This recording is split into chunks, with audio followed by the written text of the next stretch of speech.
Well, Theresa May could tell Boris Johnson that this is the one time, no matter how powerless and troubled you are back home, you get to come over here for the General Assembly, walk the world stage with other world leaders, walk the part, and Boris Johnson will be talking about other issues here, like Iran, where he seems to be trying to nose President Trump towards a new deal on Iran, and he'll be talking about climate change. But all the leaders here know that he's hamstrung, virtually powerless back home because of Brexit, and the critical meetings taking place here are the ones about that subject. He's about to meet, he may even be meeting right now, the European Council President Donald Tusk. He's going to meet President Macron and Chancellor Merkel together in the room. That could be a critical, decisive moment in working out whether what he's trying to put together as a deal has got any legs. He's going to be meeting the Irish Taoiseach, Leo Varadkar, tomorrow. What we know about that deal and some of the gloomy noises coming around suggest that things may have gone a little bit backwards on that front. I talked to Boris Johnson a little earlier about all of that, but I started by asking him about the Act of Parliament that had been passed, which compels him to sign on the dotted line if there is no deal at the summit next month with the EU, and request a Brexit delay. He'd been clear that he would observe general laws. Would he, I asked him, observe this one? What we're going to do is ensure that the UK comes out of the EU on October the 31st, with or without a deal. And I think it's very important for people to understand that we will not extend. And I've made that point several times. Those two things are not compatible. This law requires you to sign a letter, as you well know, if you haven't got a deal, requesting a delay. You're not ready to do that. You will not sign that letter, is what you say. What I'm saying is that we will obey the law, but we will also ensure that we come out of the EU on October the 31st. And those two things are not necessarily compatible. Well, they've put you into a corner with people of this country. That's what the people of our country, I'd say, not this country, we're in America now. That's what the people of a lot of people would say it's no longer do or die, your old phrase. It's deal or die, because this kills you politically if you haven't got a deal. Isn't that right? What is certainly true is that the so-called surrender bill that you're holding, the Surrender Act, has confused our friends and partners, and its intention plainly was to undermine the UK's ability to negotiate, and its intention was plainly to take away the option of leaving without a deal. But what I'm telling you is that we're going to obey the law, but we're going to make sure that without extending, we come out of the EU. I can't see your hand. Have you got your fingers crossed behind your back? Are you hoping that they won't allow a delay? You're going to ask your European partners to forbid a delay. I think what most in Brexit. People, we're working very hard to get a deal. But are you going to ask them for that? We're working very hard to get a deal, and as you rightly say, Gary, the intention of the Surrender Act was to make a deal more difficult by undermining. I did say that. By undermining our negotiating ability. What if the Cabinet Secretary signed this? Would that is clearly work? Something that we have to take in our stride, but get on with securing a deal. Could someone else sign this letter that is required by this bill? Now an act. I'm telling you do you rule it what out? The policy of what we're going to do.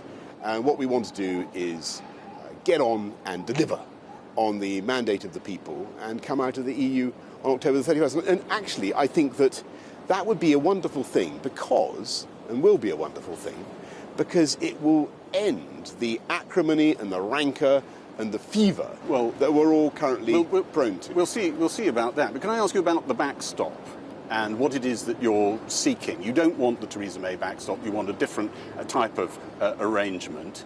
We don't want a backstop at all. And clearly, if there is one, that won't work for the UK. And we've been very clear with our friends about that. You've turned around to Ireland and to the EU and said that you'd be willing to have all Ireland arrangements on agriculture, foodstuffs, animal safety, the rest of it. Well, we've said that about sanitary and phytosanitary measures. Think that it's now up to... That's not necessarily the same as agri-food. No, you've put some other things, you've qualified that in the document you've sent to the EU, and they say that's not nearly enough. But do you now think it's time for Dublin to lean in a bit and try maybe and make some concessions in your direction, maybe on other goods, and maybe come into our sphere of regulation on other goods?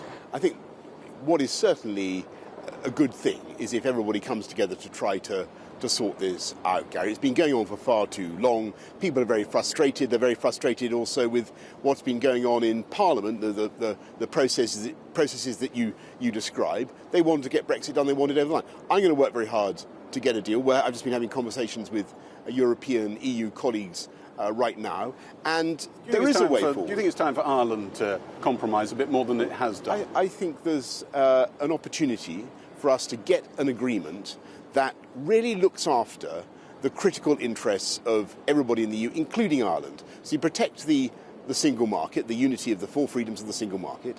You protect the gains Ireland has had. You protect the Good Friday Agreement, the peace process. And above all, you ensure, and we will make a legal undertaking, you ensure that there are no checks at the border in Northern Ireland. Now, it's we on our side who are saying that we won't have checks. And I think what would be good would be to hear from the EU side that they won't have checks either, because frankly, we don't think that is remotely necessary. We think there are other and better ways of doing this. Tell me more about the sunlit up plans as you see it of Brexit. Yes. You're quite clear that the political declaration should head us in the direction of a Canada-style free trade agreement, not too close to the EU institutions and the rest of it.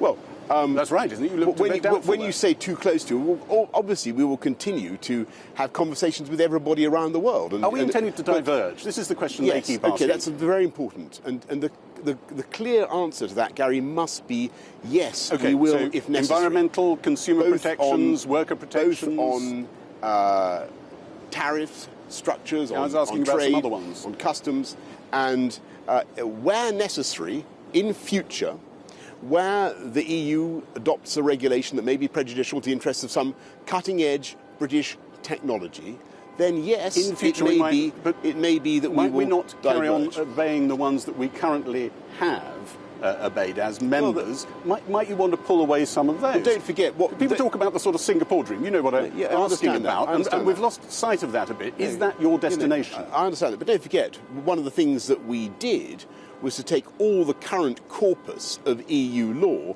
and put it into our statute book to make it absolutely clear that you can always change that. Well, yes, you couldn't of course, because you haven't got a majority, but of course, a Prime Minister with a majority could. That's exactly right. So is that the aim?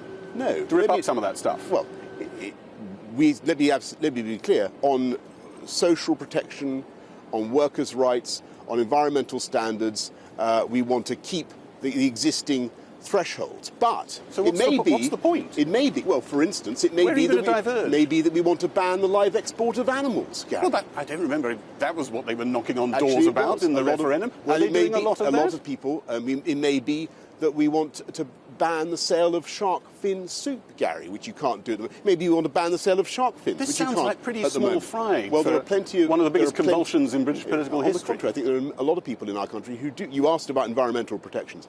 There may be other ways, for instance, when it comes to financial services or biotechnology, where we want to do things differently. We're waiting for the... And there are big advantages. It may be that we want, for instance, to take advantage of tax freedoms to allow companies to invest more in capital and plant. We may want to do free ports in the UK to drive up economic growth in areas that have fallen behind, because we believe in levelling up across the UK. There are plenty of ways in which Brexit will allow us to take this incredible country, the UK, forwards. And we can only take advantage of those new freedoms if we come out of the EU on October the 31st and get on with it. That's what we're going to do. Supreme Court judgment coming up.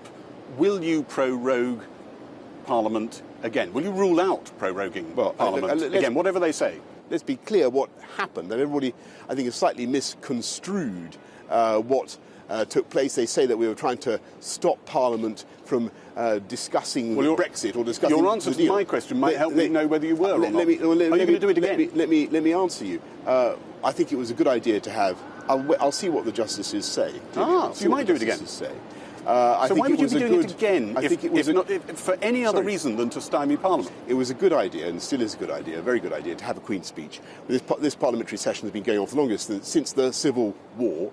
The opposition front bench were clamouring for a Queen's speech. We have lost in terms of parliamentary sitting time, about 4 or 5 days, and MPs have the opportunity. Dispute those numbers. MPs have the opportunity. Will you rule out doing it again? To come back and debate a Brexit deal. Will you rule out? I hope I will. Will you rule out doing it again? You're eating into their 17th time as you're trying to eat into mine a bit.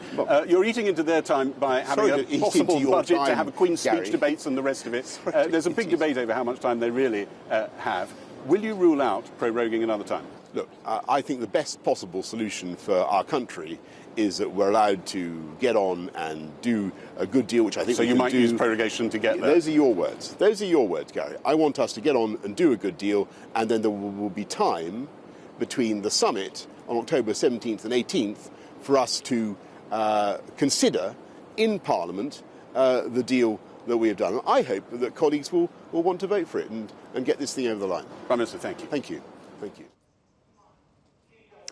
Gary now joins us live. So, Gary, now, how important are the meetings that Boris Johnson is having out there for getting a Brexit deal?